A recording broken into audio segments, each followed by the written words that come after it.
Good morning. আরও একটি নতুন নতুন ভিডিওতে তোমাদের সবাইকে স্বাগত এবং অনেক ভালোবাসা। কেমন আছো তোমরা? আশা করি ভালো আছো, আমিও ভালো আছি। আর এইখানে দাঁড়িয়ে আছে, আজকে এখান থেকে ভিডিওটা শুরু করলাম। তো দেখো, বাড়ির কাজকর্ম করে এখানে দাঁড়িয়ে আছি, কারণ হচ্ছে মাছ নেব।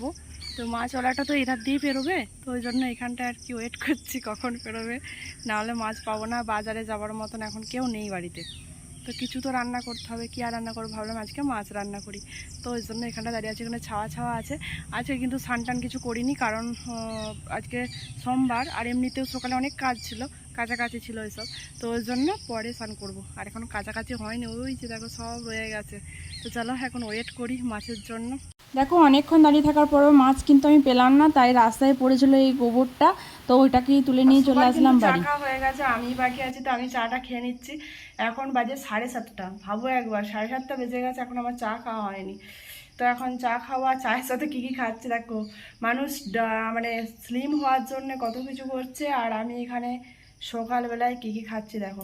কিন্তু মিল্ক নেই, তাই হচ্ছে এই যে লিকার চা। আর কালকে রথে জিলাপি এনেছিল, জিলাপি। আর এখানে আছে হচ্ছে পেঁয়াজি, জল। ভাবো একবার, এইসব মানুষ খায় বলো?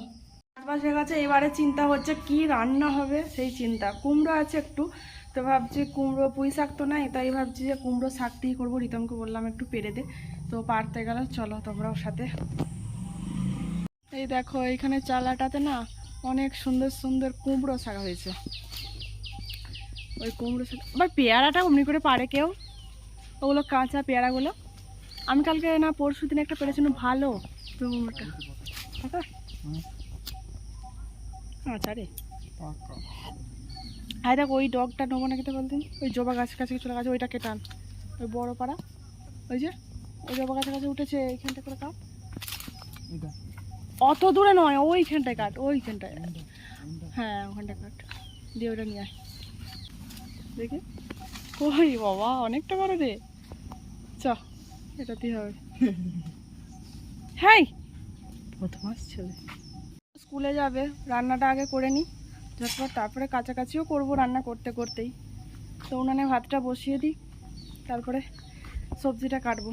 ভাতটা হয়ে গেছে, ভাতটা নামিয়ে নিয়েছি। আর তোমার সবজিগুলো কেটেছি কিছুটা, তো কাটার পর আমি কিছু কিছু কিন্তু জামা কাপড় কেচে নিয়েছি, সেগুলো আর ভিডিও করতে পারিনি। আর কত ভিডিও করবো। এখন দেখো একটা ডিমকে পেঁয়াজ কুচি লঙ্কা কুচি দিয়ে একটু ভেজে দেবো রিতমকে। হয়নি, তরকারি টরকারি কিছুই হয়নি, তো ওই জন্য এটাই করে দিচ্ছি। আমি এখন মশলা বাটছি, আর মশলাটা আমি কিন্তু এই পাতা শিলনোড়াতেই বাটি। মিক্সি আমাদের আছে, কিন্তু এখন হচ্ছে মিক্সিটা খারাপ হয়ে গেছে। আর এমনি ছোট ছোট ছোট বাটাগুলো আমি এখানেই বাটি, চালটার বাটাগুলো ওখানে বাটি, ঠিক আছে। বন্ধুরা, রিতম চলে গেছে স্কুলে, তো রিতমকে ডিম ভেজে আলু সেদ্ধ মেখে দিয়েছিলাম। এখন কথা হচ্ছে যে আমি আর রিতম দুপুরে ভাত খাবো, ওর বাবা খাবে না, ফোন করলো। তাহলে এবার বলো যে ডাল ডিম আবার একটা সবজি এত কিছু করব, নাকি ডাল ডিম এইসব দিয়ে কিছু একটা তরকারি হবে? দাঁড়াও তোমাদেরকে দেখাচ্ছি। তো আলু আর পেঁয়াজ কুচি করে নিয়েছি, ডিম সেদ্ধ আছে, এখানে মশলা বাটা আছে আদা জিরে, আর এখানে ডাল সেদ্ধ আছে। ভেবেছিলাম ডাল করব, ডিমের ক্যারি করব। আর এই যে এই সবজিটা তো হয়েছে, তোমরা জানো, এটা ভেবেছিলাম। কিন্তু ভাবলাম যে রিতম তো স্কুলে চলেই গেল, ওইটা দিয়ে আবার সেই বিকালে আসবে, একবার খাবে, তার জন্য আবার ডাল এটা। তো এই তিনটে দিয়ে কি একটা রেসিপি হবে জানি না, করেই দেখি। তাই আমি আলু আর পেঁয়াজটা কেটে নিয়েছি। তো এটা দিয়ে ডিম সেদ্ধটা আছে, ওগুলো কুচি কুচি করে কেটে ওই তরকা টাইপের করব, জানি না কেমন হবে। তো চলো করে নিই, তারপরে আসছি। খিদে পেয়ে গেছে, তো খাবারটা রেডি করলাম। এখানে দুটি মুড়ি নিয়েছি, আর এই যে সেই সবজিটা কুমড়ো আর এটা। আর ডাঁটা খেতে তো আমার হেভি লাগে, তো ডাঁটাও নিয়েছি একটু বেশি বেশি করে। তো চলো, এখানে ডিমটা কুচি কুচি করে নিয়েছি সবজিটা করার জন্য, আর এখানে আলু আর পেঁয়াজটা ভাজতে দিয়েছি। এই জাস্ট স্নান করলাম, 12টা তো বেজেই গেল। তো পুজো দিয়ে দিয়েছি আগে, পুজো দিয়ে দিয়ে ওই জামা কাপড়গুলো আগে তুলে নিয়ে আসলাম, এখানে ফেলে রেখেছি জামা কাপড়গুলো, তো পরে গোছাবো। এখন ভাত খাবে না, তো আমি ভাতটা খেয়ে নিই, খেয়ে নিয়ে ফ্রেশ হয়ে চুল টুল আঁচড়ে তারপরে করবো হচ্ছে সেলাই। এই যে ব্লাউজগুলো সেলাই দিতে হবে, কারণ আজকে হচ্ছে বাবার বাড়ি চলে যাব, দুদিন আসবো না, তো আজকে ওই জন্য তো কাজ টাজ গুছিয়ে যেতে হবে, তাই না?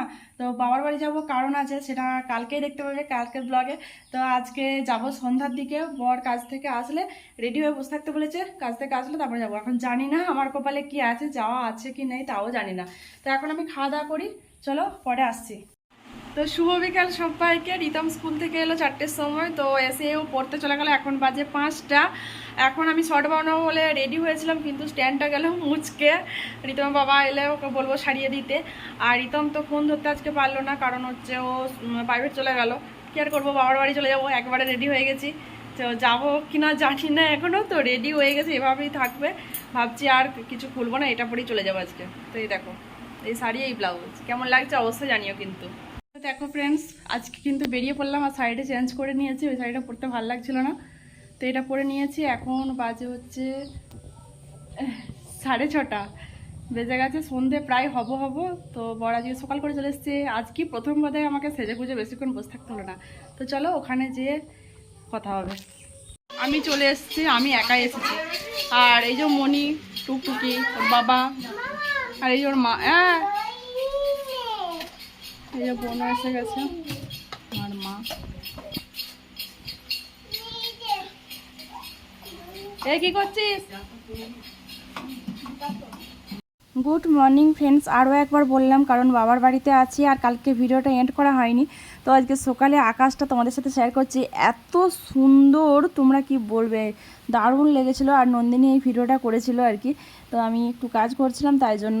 আর একটা কি কাণ্ড হয়েছে জানো, সকালবেলায় দেখছি পাড়াতে খুবই মানে হই হুল্লোড় হচ্ছে, চেঁচামেচি হচ্ছে, গিয়ে দেখি এই অবস্থা। দেখো কি অবস্থা, কি অবস্থা। এটা হলো সজলধারার যে জলগুলো আসে, সেই পাইপের জল আর কি। তো পাইপটা কিছু মানে প্রবলেম হয়ে গেছে, হয় খুলে গেছে নয়তো বা ফেটে গেছে কিছু একটা, তো ওইটা দিয়ে কিন্তু ওইরকম জল পড়ছে। আর ওই দেখো বাড়িটা পুরো একদম ধাস খেয়ে খেয়ে পড়ছে, পুরো জল হয়ে গেছে রাস্তাতে। আর অনেকেই চেষ্টা করলো কিন্তু কেউ পারলো না, খবর দিয়েছে, এবার যখন আসবে। এখন তো টাইম। Good morning. ঘুম ছাড়েনি নাকি তোমার? হ্যাঁ,